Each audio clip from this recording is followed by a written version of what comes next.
Bwana Yesu asifiwe. Karibuni sana katika channel hii ya Binti Sayuni 50 ambapo huwa na share neno la Mungu pamoja na shuhuda mbalimbali. Sasa na jinsi Bwana anavyonisaidia. Na leo napenda kwanza kumshukuru Mungu kwa kutuhurumia mimi na wewe. Ndio maana tujaangamia, ndio maana tuko hapa. Atukuzwe Mungu Baba na Mwana na Roho Mtakatifu. Ninaomba kama bado hujasubscribe katika channel hii, naomba usubscribe, share, like and comment. Ubarikiwe sana. Leo tunaenda katika sehemu yetu ya pili ya kumsikia Mungu, na leo tunaenda kuangalia kitu muhimu sana. Nacho ni thamani ya faragha. Naomba tuangalie video fupi tu niliyoitayarisha ili tuweze kuendelea na somo, na ninakuomba ukae nami mpaka mwisho wa somo, na Mungu akubariki sana. Kama unataka kumsikia Mungu, ni lazima ujifunze thamani ya faragha. Mafarisayo walitaka kuonekana na watu, na hivyo walikuwa wakienda mabarabarani, masokoni, wakimtukuza Mungu, wakisali. Bwana Yesu akasema wao wameshapata thawabu yao huko. Lakini mimi na wewe, Bwana Yesu anasema tuende vyumbani mwetu, tufunge, maana Mungu anatuona hata sirini. Na vile vile ndipo Mungu atakapotujaza. Yesu mwenyewe alienda milimani, aliwachukua wanafunzi wake sehemu ya siri, wanafunzi watatu, na huko ndipo walimuona Yesu katika utukufu wake. Ni mahali pa siri ndipo waliweza kumuona Yesu katika utukufu wake. Na mara nyingine Bwana Yesu wakati kabla hajaenda msalabani, alienda na wanafunzi wake tena Getsemani, lakini alienda mbele akaenda kuomba peke yake, akawacha wanafunzi wake akiwasihi wakaombe, lakini wao walilala. Akarudi mara ya pili tena akawasihi waombe ili wasiingie majaribuni, lakini wao walilala. Lakini kumbuka, Yesu alienda kuomba peke yake. Na hata wakati wote wa ministry ya Yesu alikuwa kuna mahali pake pasiri alipokuwa anaenda. Kwa mimi na wewe tunatakiwa tujifunze kutoka kwa Yesu, tutafute faragha ili tuweze kumsikia Mungu. Amen, amen, amen. Ni kweli kabisa. Kielelezo chetu ni Yesu. Kwa hiyo kama Yesu alikuwa na faragha, mimi na wewe je, tutahitaji faragha zaidi? Penye faragha ni mahali ambapo unaondokana na vurugu za maisha. Uwepo wa watu, uwepo wa kelele, uwepo wa vitu ambavyo vinatuondolea umakini wetu, ili tuweze kumsikia Mungu. Kwa sababu Mungu anaongea kila siku, na Mungu anataka tumsikie kila wakati. Na mara nyingine sisi tunaweza tukasema jamani, Mungu aongee. Mungu anaongea, lakini kuna vitu ambavyo vinatupunguzia umakini wa kumsikia, kwa sababu hatutengi mahali, muda, hatupunguzi kelele katika maisha yetu, na hivyo Mungu anapoongea tunakuwa hatuwezi kumsikia. Sasa neno la Mungu linatuambiaje? Kama nilivyosema, tuna kielelezo chetu ni Yesu. Na Yesu katika Marko 1:35, neno la Mungu linatuambia hata alfajiri na mapema sana akaondoka, akatoka kaenda zake mahali pasipokuwa na watu, akaomba huko. Angalia hapo, alikuwa anaondoka alfajiri mapema sana, wakati ambapo shughuli bado hazijaanza. Muda huo, umeona? Lakini vile vile alikuwa anaenda mahali pasipo na watu. Kwa nini? Kwa sababu mahali pasipo na watu ni mahali ambapo patakuwa hamna vitu ambavyo vinaweza kukuondolea umakini wako kumsikia Mungu. Kumbuka, tunapoomba sio kwamba tu sisi ndio tunasema au sisi tunalalamika au sisi, no. Tunapoomba, tunaposoma neno, tunapoabudu, tunaposifu, tunatakiwa tunapotafakari, wakati huo wote tunatakiwa tu focus on Jesus, alafu tumsikie anasema nini katika kile ambacho tunakifanya. Kama ni kuomba, katika haya maombi Mungu anasema nini? Hapa ninapoomba hivi ananijibu nini? Ninaposifu hivi Mungu anasema nini? Ninapoabudu hivi Mungu anasema nini? Ninapolitafakari hili neno Mungu anasema nini? Ninapolisoma hili neno Mungu anasema nini? Na ndio maana Bwana Yesu akasema, bali nyinyi msalipo, ingieni katika chumba chenu cha ndani, na kisha kufunga mlango wako, usali mbele za Baba yako aliye sirini, na Baba yako aonaye sirini atakujaza. Jamani, ni muhimu kuwa na sehemu yetu ya siri Sio kwamba watu hawapajui, lakini siri ina maana kwamba kwa wakati huo, kuna wengine tuna nyumba ndogo ambapo hatuwezi tukawa na sehemu ambayo watu hawapo. Mimi nakumbuka bibi yangu tulikuwa tunakaa ni nyumba ndogo sana, lakini bibi alikuwa anasubiri sisi tulale. Chumba iko lakini anasubiri tulale. Tukisha lala tu anaanza kuomba. Na alikuwa anaomba saa 6 asubuhi mpaka saa 12 sisi tunaamka, tunamkuta ndo anamalizia. Wakati sisi tunaenda shule yeye ndo analala. Kwa hiyo alikuwa anafanya siku yake kinyume ili tu aweze kuaccommodate faraga yake na Mungu. Sasa basi kwa nini faraga? Faraga inatusaidia kufocus. Focus ni Mungu. Kwa sababu kumbuka sauti ya Mungu sio sauti Elia alisubiri moto, Mungu hakuwepo. Radi, Mungu hakuwepo, afu ikaja sauti ndogo. Sasa ile sauti ndogo utaisikiaje kama uko mahali ambapo pana so many activities, pana so much entertainment, una vitu vingi ambavyo vinatustimulate? Sio rahisi. Umeona? Faraga inatusaidia sisi kuongeza mahusiano yetu na Mungu. Wewe fikiria familia, yani katika mazingira tu ya familia. Ni kweli kwamba baba na mama kila kitu chao wataongea mbele ya familia nzima? Hamna kitu kama hicho. Wale wana mahusiano yao tofauti, lazima wawe na mambo yao ambayo hayatakiwi watoto hayajue. Lakini hata between mama na mtoto, baba na mtoto, kuna wakati mwingine ni between mtoto fulani na mama, au mtoto fulani na baba, au watoto wenyewe, whatever it is, panatakiwa maongezi. Lakini wale ambao wana muda wa faraga mrefu ndio ambao wanakuwa close kuliko wale ambao hawana faraga sana. Angalia hata katika marafiki zako, yule rafiki yako ambaye mara kwa mara mnakuwa mna faraga yenu, mnajikuta nyinyi mko more close than. Na ndio maana sasa hivi unaweza ukakuta kuna grupu kubwa afu kuna grupu ndogo ndogo. Watu wanatoka grupu kubwa afu wanaenda pembeni, wana grupu zao ndogo ndogo. Faraga kutoka kwenye makutano. Bwana Yesu mwenyewe alituonyesha, alikuwa na makutano 5,000, palikuwa na watu 120, palikuwa na watu 70, palikuwa na watu 12, palikuwa na watu 3, palikuwa na mmoja. Alikuwa na mahusiano ya mmoja. Hakuya despise mahusiano ya mmoja. Palikuwa na mahusiano yake na Petro kwa wakati wake, mahusiano yake na Yohana kwa wakati wake, mahusiano yake na Yakobo kwa wakati wake. Alafu kuna wakati anawakusanya Yakobo, Yohana na Petro. Na kuna wakati wote mpaka Yuda anakuwepo kwenye huo mkutano. Inategemea. Kwa hiyo mara nyingine Mungu kuna jambo ambalo anataka tulisikie peke yetu bila wengine kulisikia. Au mimi nataka kumwambia Mungu bila wengine kusikia. Sasa bila faraga itakuwaje? Wapendwa, neno la Mungu linatuambia tusiache kukutana na watakatifu. Faraga sio kwamba ndio uwe na faraga basi mimi kila siku faraga. Shetani atakumeza. Maana yake anatafutaga mtu ambaye yuko peke yake ammeze. Angalia tabia ya simba. Simba anakimbiza, afaki angalia yule aliyejitenga tu anamfuata. Usijitenge, isipokuwa tunakuwa na mahusiano na Mungu pamoja na wenzetu, ndo kanisa hilo. Lakini tunatakiwa vile vile tuwe na tafute wakati wetu na sehemu yetu ambayo sisi binafsi tunaenda kusimenti yale mahusiano na Mungu, ili nikikutana na wenzangu, mimi ni iron, mwenzangu ni iron, tunaenda tuna sharpen each other.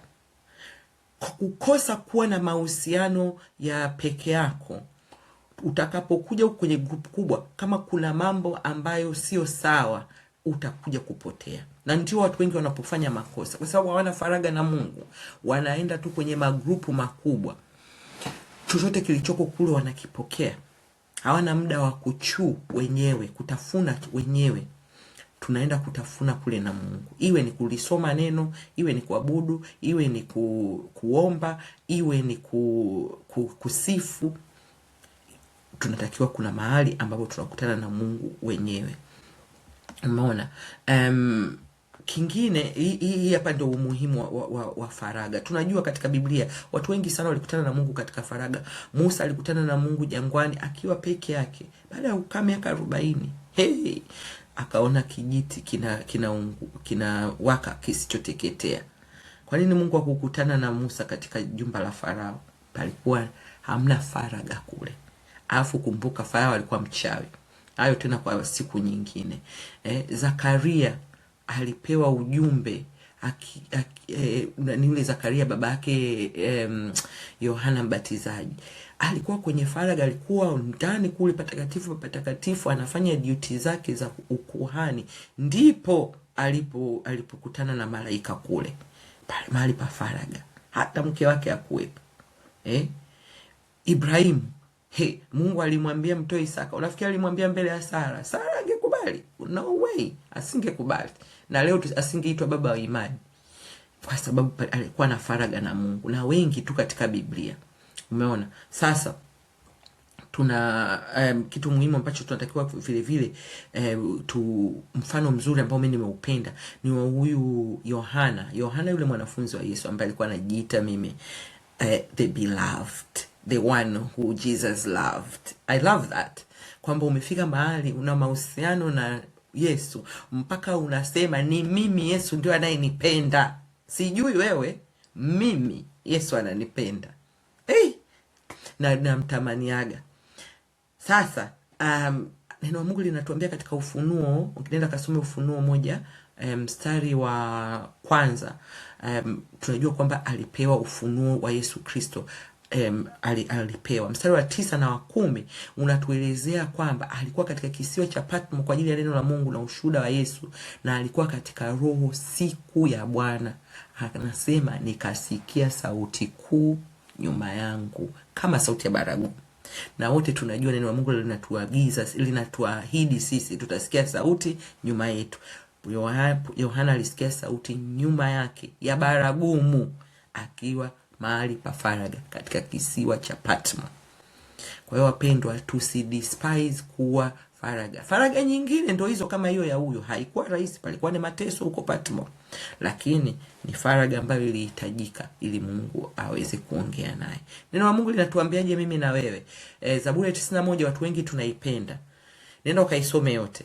Anasema aketie mahali pasiri pake aliye juu atakaa katika uvuli wake Mwenyezi. Kwa kila tunapoenda faraga tunakaa katika uvuli wake Mwenyezi, mahali pasiri. Anasema mstari wa 15 na 16, ataniita nami nitamuitikia.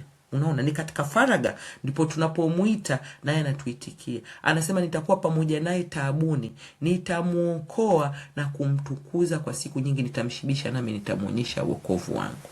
Kabla sijaendelea, nataka niseme hivi. Faraga sio lazima iwe mahali fulani. Unajua faraga naweza nikaifanya hata hapa wakati naongea na wewe. Naweza nikawa na faraga yangu na Mungu. Moyoni nimempata Yesu moyoni. Neno la Mungu linatuambia hivi ya kwamba